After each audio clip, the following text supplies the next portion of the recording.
आज का मार्केट कैसा रहेगा? क्या आज का मार्केट गैप अप खुल सकती है? अगर गैप अप खुलती है तो क्या उस कंडीशन में हमें ऊपर का मूवमेंट देखने को मिल सकता है? या तो फिर हमें नीचे का मूवमेंट देखने को मिल सकता है? या तो फिर हमें साइडवेज़ के अंदर देखने को मिल सकता है? अगर आज का मार्केट फ्लैट खुलती है तो क्या उस कंडीशन में हमें एक ऊपर का मूवमेंट देखने को मिल सकता है? या तो फिर हमें डाउन साइड का मूवमेंट देखने को मिल सकता है?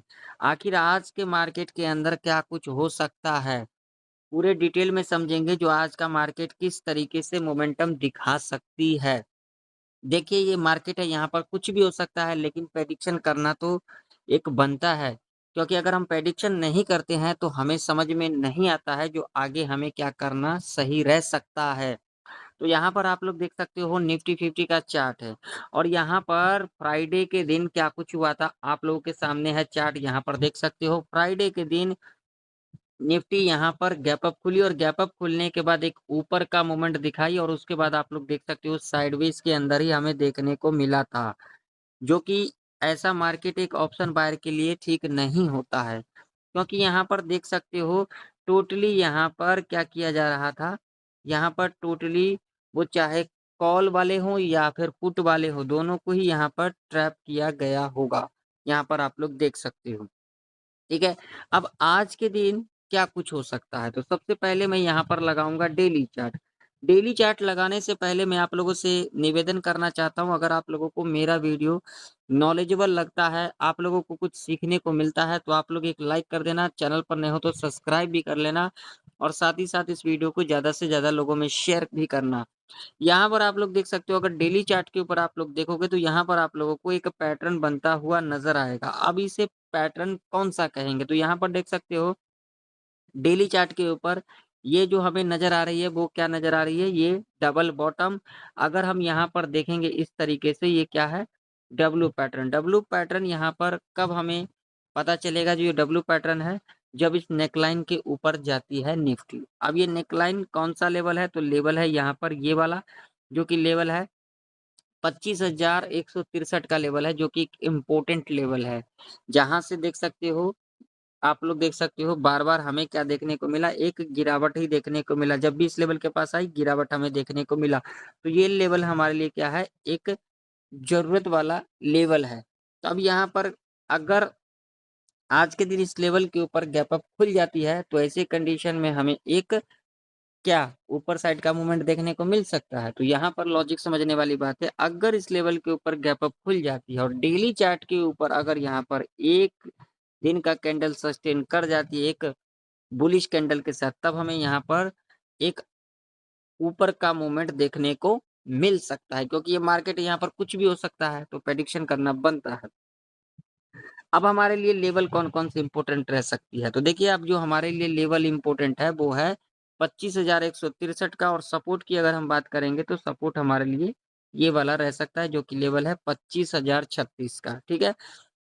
तो अगर इस लेवल के ऊपर गैप अप खुल जाती है निफ्टी तो हमें क्या करना है वेट करना है। गैप अप खुलने के बाद डिप लेगी, क्लोजिंग के आस-पास आती है और यहाँ पर अगर हमें 15 मिनट के टाइम फ्रेम के ऊपर एक बुलिश कैंडल यहाँ पर मिल जाती है, हम इसके हाई को मार्क करके चलेंगे और उसके बाद जब भी हाई के ऊपर कैंडल क्लोज कर देगी तब हम यहाँ पर अपने हिसाब से कॉल साइड की तरफ जा सकते हैं, ठीक है?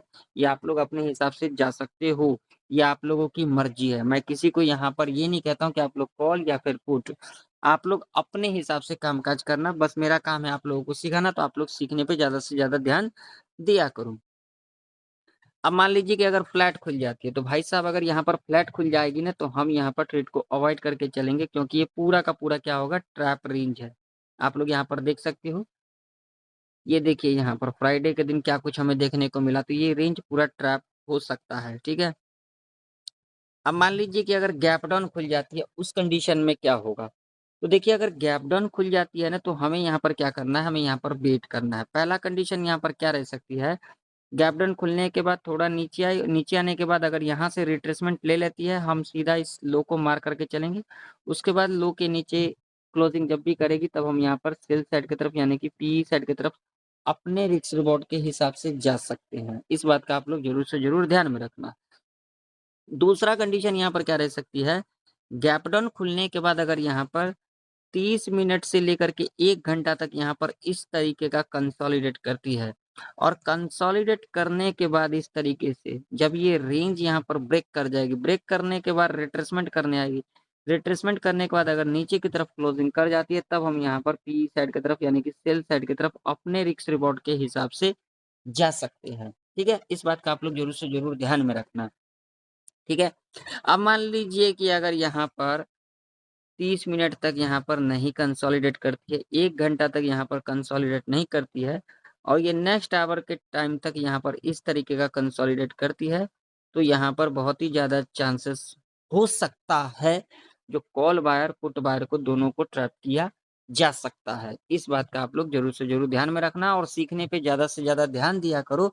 अगर आप लोग सीखोगे नहीं, तो इस मार्केट में कैसे रह पाओगे? आप लोग मुझे कमेंट सेक्शन में कमेंट कर के ज़रूर से ज़रूर बताना। चलिए अब देख लेते हैं बैंक निफ्टी का चार्ट। तो बैंक निफ्टी का भी चार्ट आप लोगों के सामने है। बैंक निफ्टी के अंदर अगर हम बात करेंगे रेजिस्टेंस की, तो जो हमारे लिए रेजिस्टेंस रहने वाली है वो 54,892 का और नीचे की तरफ अगर सपोर्ट की बात करेंगे, तो सपोर्ट जो है हमारे लिए 54,577 का। तो बैंक निफ्टी अगर इस लेवल के ऊपर गैप अप खुल जाती है और गैप अप खुलने के बाद अगर पहला 5 मिनट का कैंडल अगर यहाँ पर बुलिश कैंडल बनती है, हम हाई को मार करके चलेंगे और उसके बाद जब भी हाई के ऊपर कैंडल क्लोज कर देगी, हम यहाँ पर सी साइड की तरफ अपने रिस्क रिवॉर्ड के हिसाब से जा सकते हैं। अगर यहाँ पर पहला 5 मिनट का कैंडल रेड कैंडल बन जाती है, तो हम इसके लो को मार्क करके चलेंगे। उसके बाद जब भी लो के नीचे कैंडल क्लोज कर देगी, तब हम यहाँ पर पी साइड की तरफ यानी कि सेल साइड की तरफ अपने रिस्क रिवॉर्ड के हिसाब से जा सकते हैं। अब मान लीजिए फ्लैट खुल जाती है, तो हम यहाँ पर क्या करके चलेंगे? अगर यहाँ पर फ्लैट खुल जाती है, तो हम यहाँ पर पहला जो 15 मिनट का कैंडल बनेगा यानी कि ये जो पहला जो 5 मिनट का टाइम फ्रेम लगा हुआ है, यहाँ पर हम 15 मिनट का टाइम फ्रेम को लगा करके रखेंगे। 15 मिनट के टाइम फ्रेम के ऊपर जो कैंडल बनेगी, हम हाई और लो दोनों को मार्क करके चलेंगे और उसके बाद जब भी हाई को ब्रेकआउट करेगी, वेट करेंगे हम। वेट करने के बाद दोबारा इस लेवल पर आती है और उसके बाद ऊपर की तरफ अगर क्लोजिंग कर देती है, तब तो हम यहाँ पर सेल साइड की तरफ अपने रिस्क रिवॉर्ड के हिसाब से जा सकते हैं। अगर यहाँ पर लो को ब्रेक करती है, ब्रेक करने के बाद यहाँ से दोबारा इस लेवल से रेजिस्टेंस ले लेती है और नीचे की तरफ अगर क्लोजिंग कर देती है इस तरीके से, तब हम यहाँ पर पी साइड की तरफ यानी कि सेल साइड की तरफ अपने रिस्क रिवॉर्ड के हिसाब से जा सकते हैं। आप लोग अपने रिस्क रिवॉर्ड के हिसाब से जो भी करना हो कर सकते हो। आप लोग सीखने पे ज़्यादा से ज़्यादा ध्यान दिया करो, मैं सिर्फ़ आप लोगों को सिखाता हूँ। अब मान लीजिए कि अगर गैप डाउन खुल जाती है, उस कंडीशन में हम यहाँ पर क्या करके चल सकते हैं? अगर गैप डाउन खुल जाती है और गैप डाउन खुलने के बाद इस लेवल पर दोबारा रिट्रेसमेंट करने आती है और ये लो जो है हम मार करके चलेंगे और उसके बाद जब भी इस तरीके से लो के नीचे क्लोजिंग करेगी, तब हम यहाँ पर पी साइड की तरफ यानी कि सेल साइड की तरफ अपने रिस्क रिवॉर्ड के हिसाब से जा सकते हैं। तो आशा करता हूँ आप लोगों को मेरा वीडियो नॉलेजेबल लगा हो, आप लोगों को सीखने को मिला हो, तो एक लाइक कर देना, चैनल पर नहीं तो सब्सक्राइब भी कर लेना। मिलते हैं किसी नई वीडियो के अंदर, तब तक के लिए जय हिंद, वंदे मातरम।